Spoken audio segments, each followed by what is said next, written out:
Welcome to Lesson 1 for our advanced course in Aprendamos Español. In this lesson, we're going to talk about the past, and we're going to compare the two most commonly used tenses in the past for Spanish, that being the preterite tense and the imperfect tense. Now, this lesson assumes that you have already studied how to conjugate each of these, and you're just a little bit confused over when do I need to use preterite or when do I need to use imperfect, but you still need to already know what they are. But just in case you don't, we are going to talk about the idea that each of these tenses conveys. We're going to talk about how to conjugate in each of these tenses. We're going to give some examples and talk about how you can identify when to use preterite in Spanish versus when to use imperfect, given context clues. And then finally, we're going to put it all in practice with an example. So let us begin.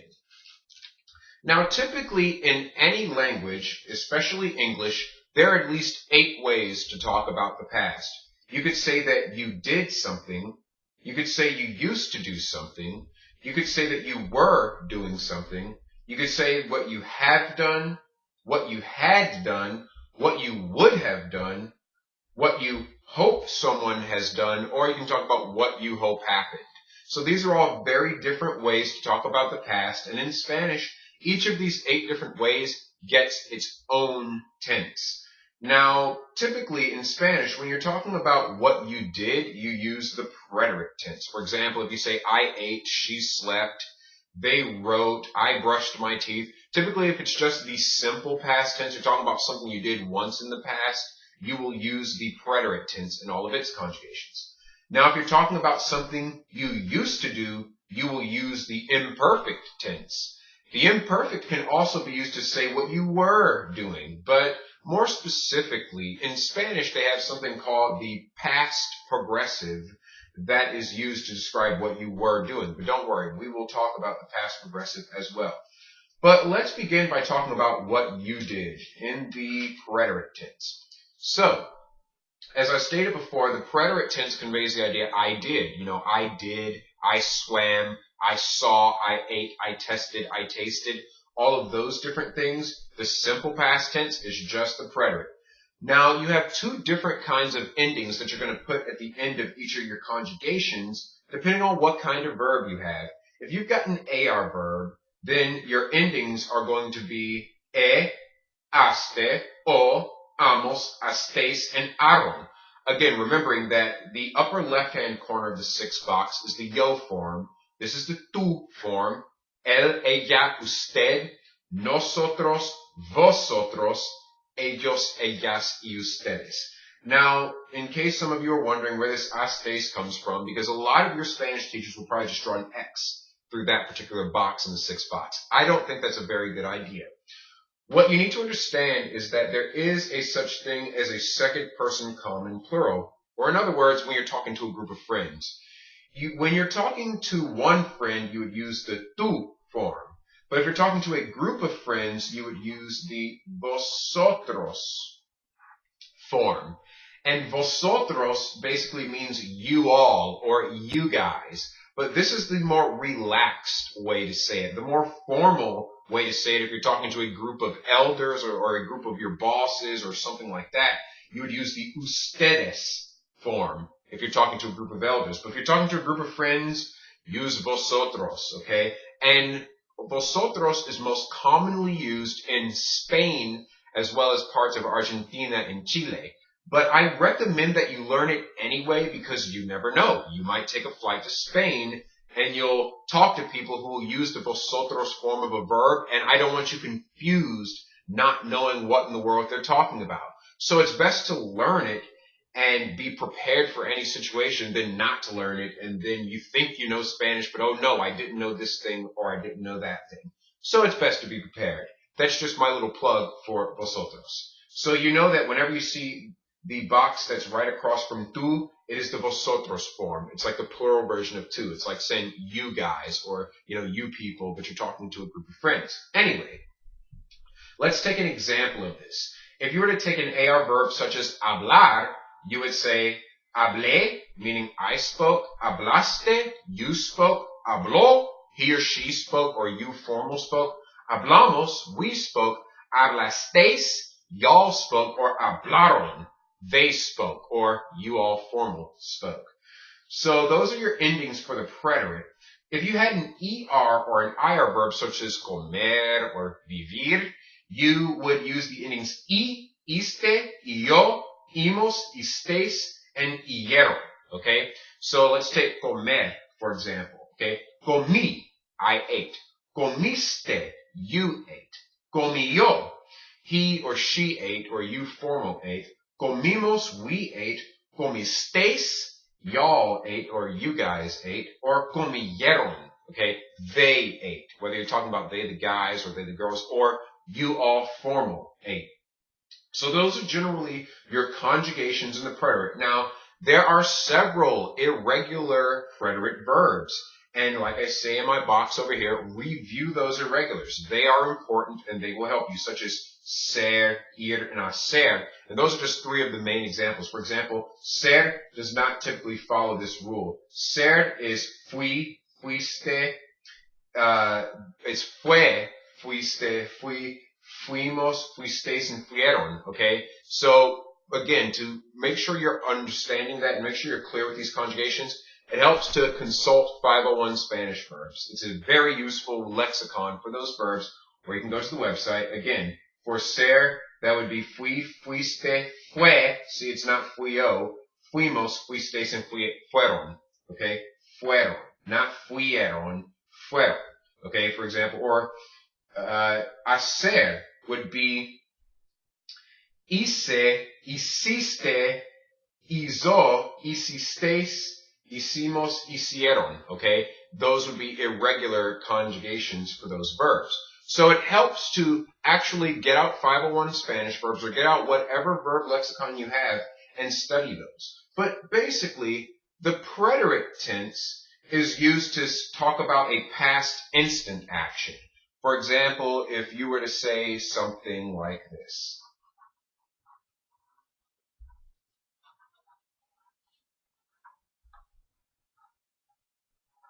Okay? Alex me gritó. Okay? Remember, put an accent mark over your O. If you don't have this accent mark on the O, then a lot of people will be misled to think that you're using the yo form in the present tense, which typically ends with an O. But if you see an O with an accent mark at the end, you know it's saying that he did something or she did something typically. Okay? Alex me gritó, which means Alex yelled at me, okay? But this is like a past one-time action, a past instant action. This is not, something that he did a lot or something he used to do all the time. This is just something he did instantly. Or another example, a past sudden action would be like this.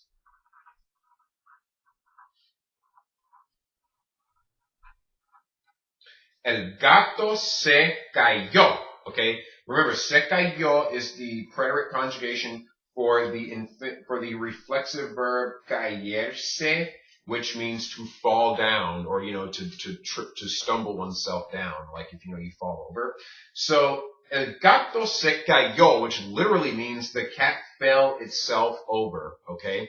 But basically, this is like a past one-time action. It's not like, the cat got up and kept falling down, and he got up and he fell down again, and he got up and he fell down again. And now you have to take him to the vet and you've got tons of fees. And no, this is just a one-time action. The cat fell down one time. Or another quick example would be,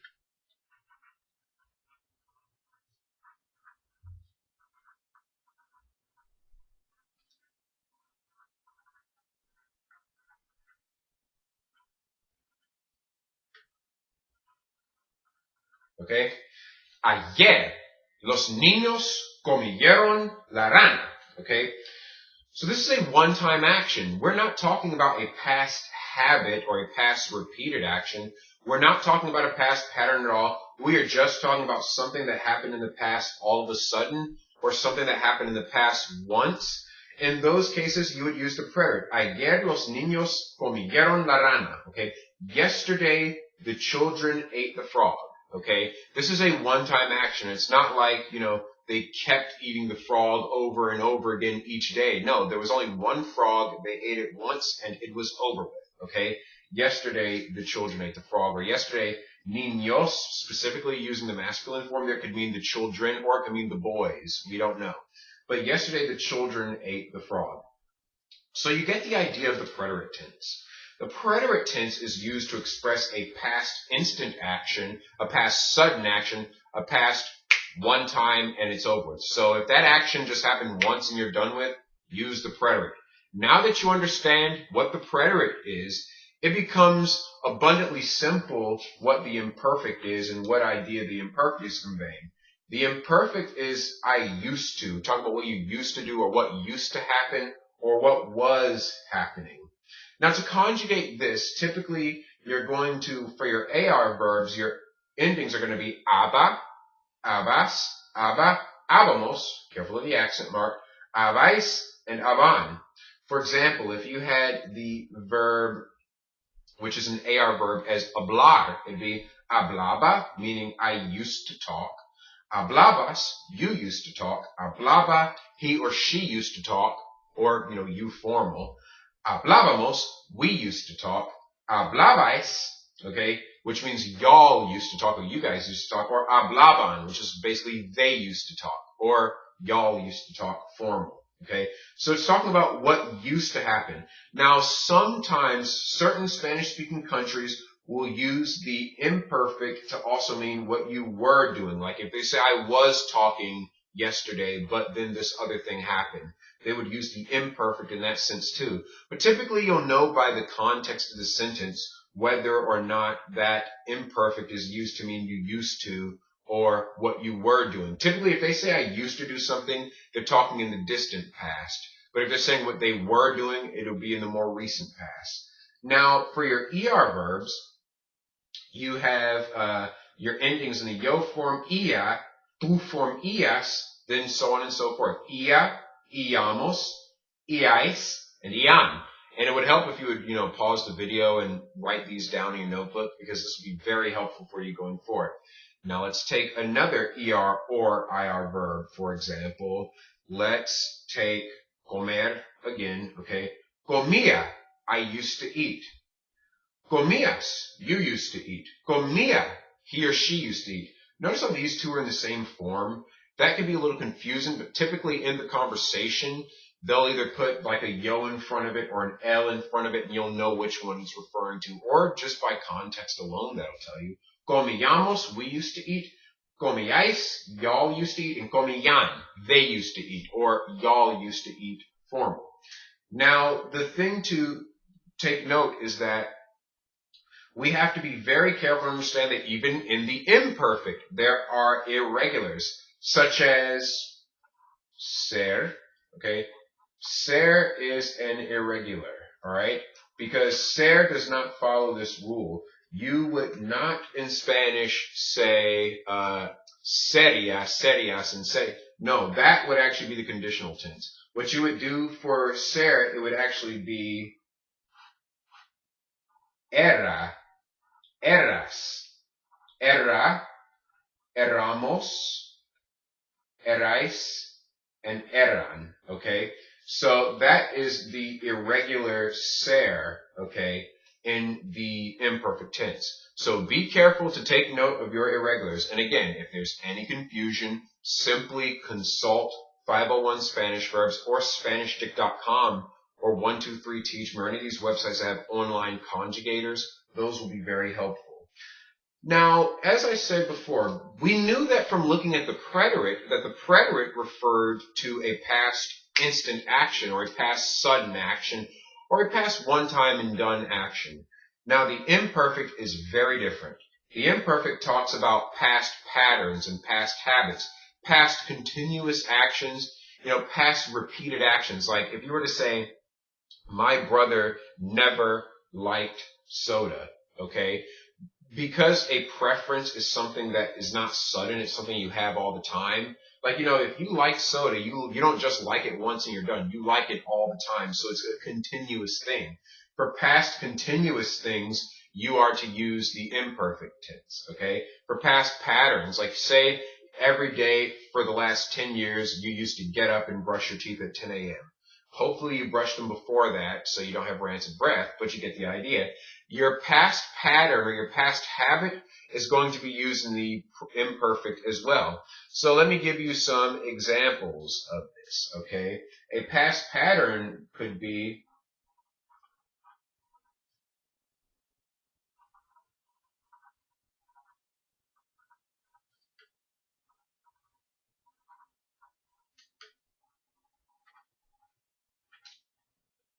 okay. Hablaban a sus amigos cada día. And you know that because it ends in aban, that it's in the imperfect, and you know also that it's in the ellos form, okay? So, hablaban a sus amigos cada día, which means they used to talk to their friends every day. Now, this is actually a good example of using context clues to be able to understand why this is not the idea I was doing, but rather the idea I used to. It says they used to talk to their friends every day. Now, would it really make sense to say they were talking to their friends every day? No, not really, because that does not make sense, because they were talking is talking about something you were doing in a brief series of moments. When I say every day, I'm extending this into the distant past, because I'm talking about you without fail continue to do this. But if you were to translate it to they were talking to their friends every day, you would then just have to do the extra step in your mind to say, wait a minute, does that make any sense? No. So let's change that to what the other only logical option for the imperfect is, and that's they used to talk to their friends every day. Something that you did in the past every day is a past pattern or habit. That is why you use the imperfect. Or you could use it for a past continuous action. This is when it's in the recent past, and this is when, like, it's what you were doing. How about this sentence? Ayer trabajaba. What verb does that come from, everyone? Trabajar, meaning to work. So, ayer trabajaba mucho. Okay? Ayer trabajaba mucho. So notice how ayer means yesterday. Trabajaba means I worked. Now, more specifically, it means I was working, and then you put mucho, a lot. Would this sentence, would it make sense to use the I used to conjugate example here? Would that make any sense? For example, if you were to say ayer trabajaba mucho, and then in English use the definition of I used to, if you only did something yesterday, is that used to? No. So what's your only other logical option? What you were doing. So that's a general rule of thumb. For the imperfect, if you're talking about something in the distant past or something in the repeated past, use used to. If you're talking about something in the recent past, use what you were doing, okay? This is yesterday, I was working a lot. Remember, recent past, was doing. Distant past, used to, whenever you're in the imperfect tense, okay? So that's just an easy way to keep track of that. Now, the imperfect is also used to form the past progressive tense, like what I told you I would talk about earlier. That is when you take the imperfect form of estar, which would be, estaba, estabas, estaba, estábamos, estabais, and estaban.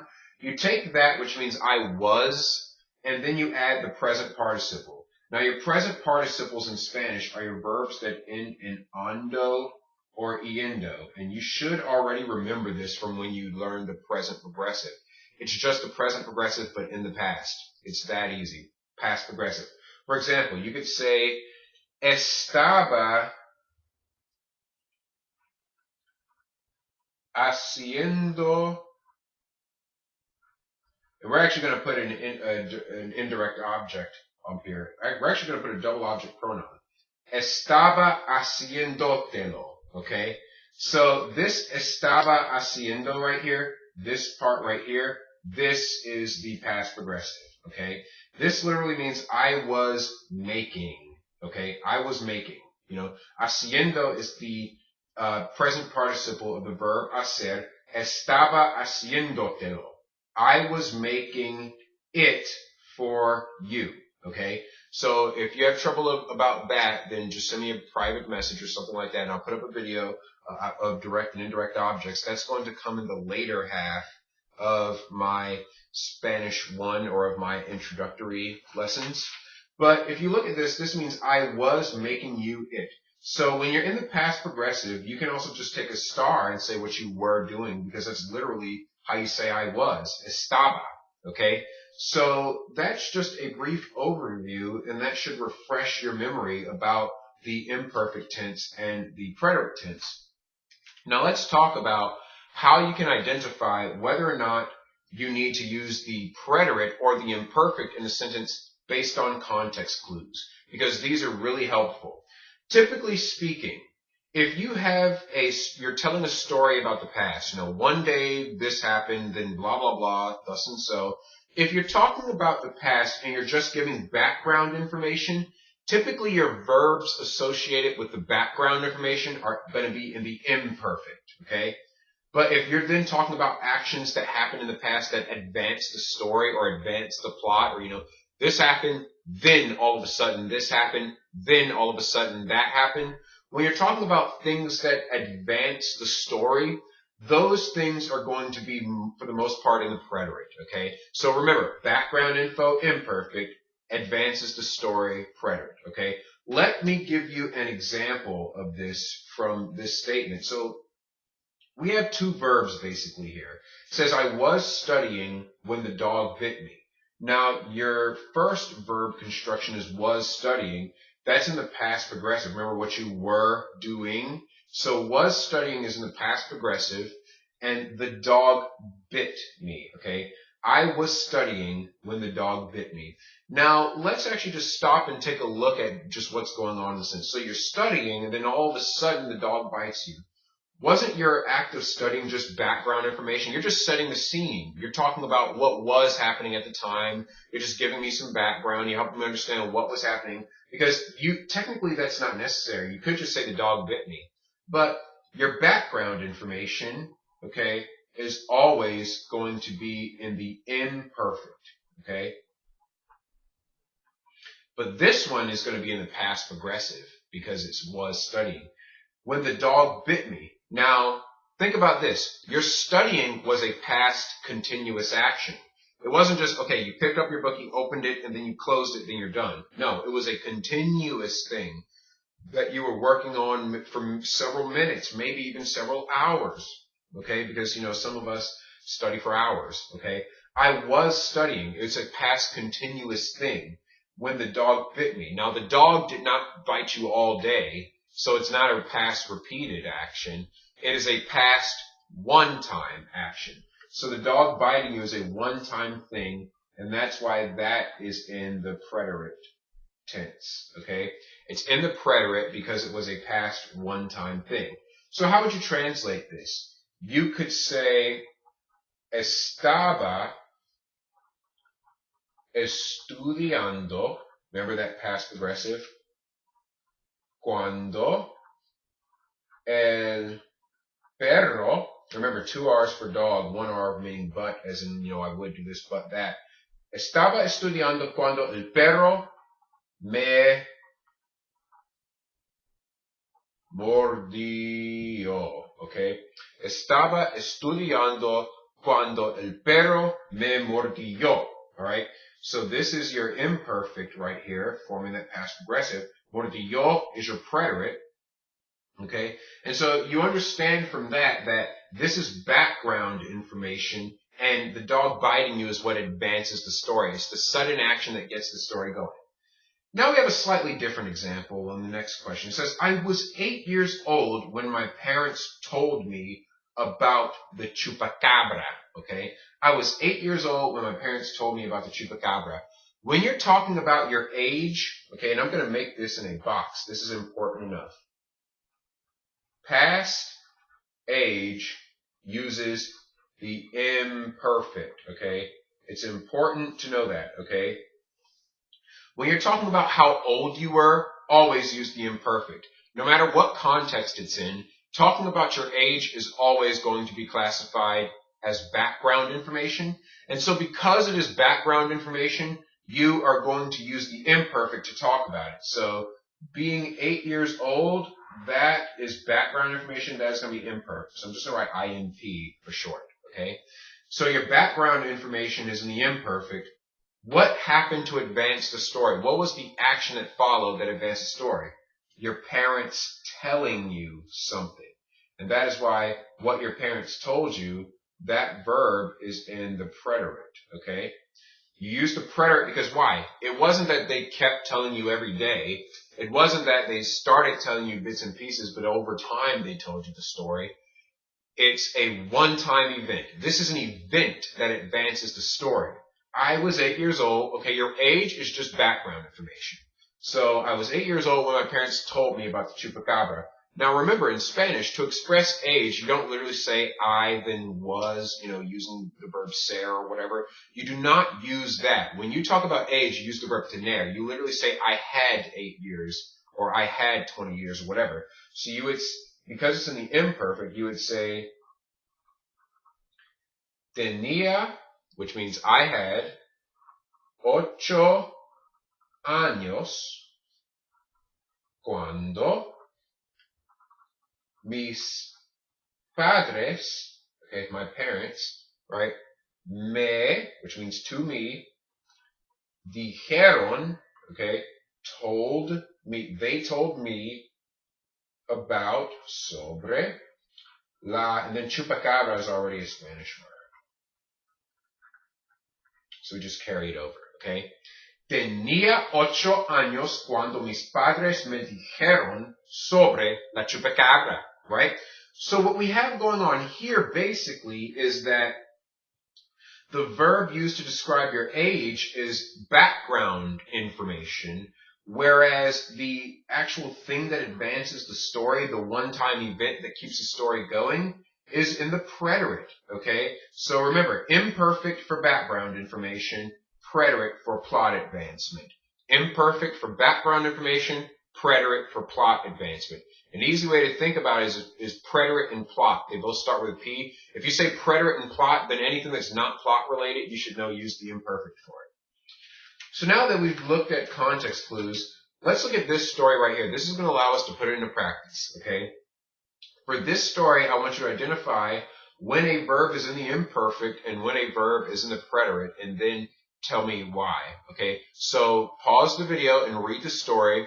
Then once you've unpaused the video, we're going to go through it. Okay, so I assume that you have paused the video and that you've worked on it and that now you're done pausing it. So let's read through it once. I used to play baseball with my dog until one day when I was 8. I was playing with him and he ate the ball. The veterinarians removed it from his stomach, and after that, he never wanted to play baseball with me again. It's kind of a funny story, but it's not actually true. Don't worry. I'm not one of those people, hey, dog, try this baseball. But anyway, what's going on here is we are talking about the past in a few different ways. So the first verb is this used to play construction right here.